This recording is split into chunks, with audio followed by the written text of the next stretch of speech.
back to the Michigan Business Beat, brought to you on the Michigan Business Network. And of course, we're up at the Island right now. We're at the Grand Hotel, and this is for the Detroit Regional Chamber of Commerce's annual Policy Conference. We have with us Carolyn Cassin, and it's good to have you here, Carolyn. Thank you. Thanks for having me. Always good. And your organization is unbelievable. And you know what? I think a lot of people still are not, and I know it's been a few years, but the name change. So let's go over that. Well, Michigan Women Forward is exactly what we're trying to do. We're trying to propel women forward in this state and to make sure that we're at the forefront and we're a part of the inclusive economy that we're all trying to create. So it just seemed apt.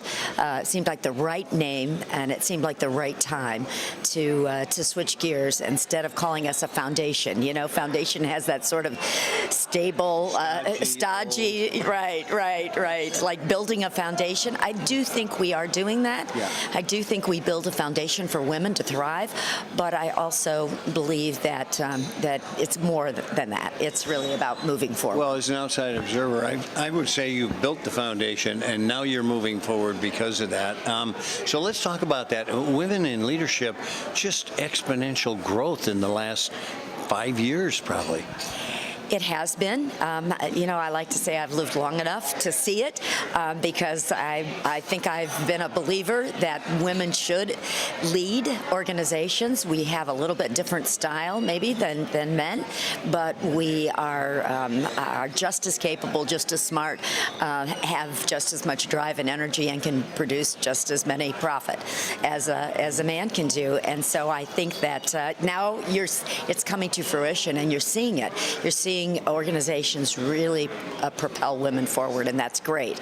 But I also think that this is the timing. You know, is everything. Mm-hmm. One of the things we're talking a lot about at this conference is creating an economy where everyone thrives, where women of color thrive, where women like me who've been around for a long time thrive. That there's a place for all of us in rebuilding this economy after the pandemic. And so we want to be a part of that. Well, you know, it's kind of interesting because I think also the shortage of people, the shortage of talent that we're all experiencing is going to bring a lot of people back into play, you know? I believe we're taking a chance on people that a lot of organizations wouldn't have taken a chance on in the past. And frankly, there was never a reason not to. It's just that, you know, sometimes it takes a sea change like the pandemic has brought us to make us think differently. And so for me, it's really important that we take advantage of this opportunity. And our organization invests in women entrepreneurs, primarily women of color, primarily women who have been economically or socially disadvantaged, and make sure that they all have an equal opportunity to build a business, grow a business, you know, create wealth for themselves and their family. It's very exciting. No, it certainly is. All right, let's talk about your organization, what you actually do to provide the impetus.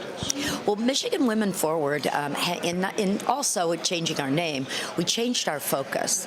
We changed our focus to become a community development organization throughout the state, making sure that everything we do creates a more inclusive economy for women. And we target women of color because they have been in the farthest circle outside of the traditional economy.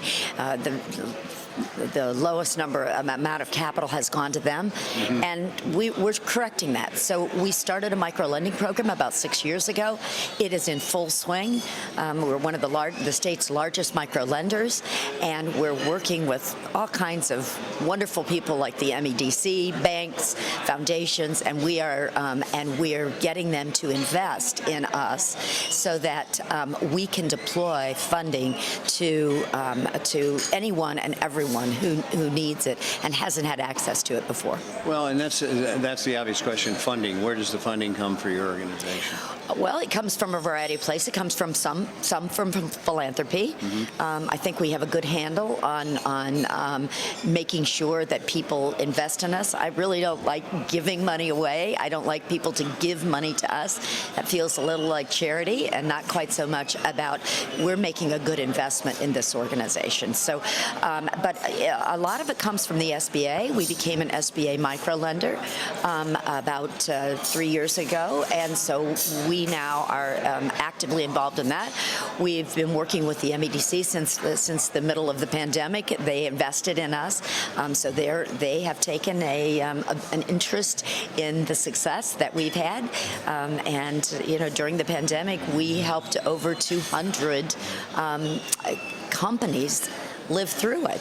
200 women-owned, women-led businesses, and a few good men. We do not discriminate There's against a few men. of us. There are a few. There are a few. You're one of them. I didn't mean to include myself. Right, but it really is important to make sure that everyone thrives in a time like that. So that's what we do. Well, you do a marvelous job too, and I have to say, your leadership made this leapfrog forward, this organization. So congratulations. Thank you. I hope I had a little part of that. But it's also the team that I've gathered around me of people smarter than I am, which is, I think, always a good business strategy, is to hire people a lot smarter than you and give them the opportunity to create the kind of world that we all say we want. So. Well, you've done that well. Carolyn, thanks so much for being with us. Carolyn, of course, the CEO of Michigan Women Forward. And we are, again, on Mackinac Island for the Detroit Regional Chamber of Commerce's annual policy conference.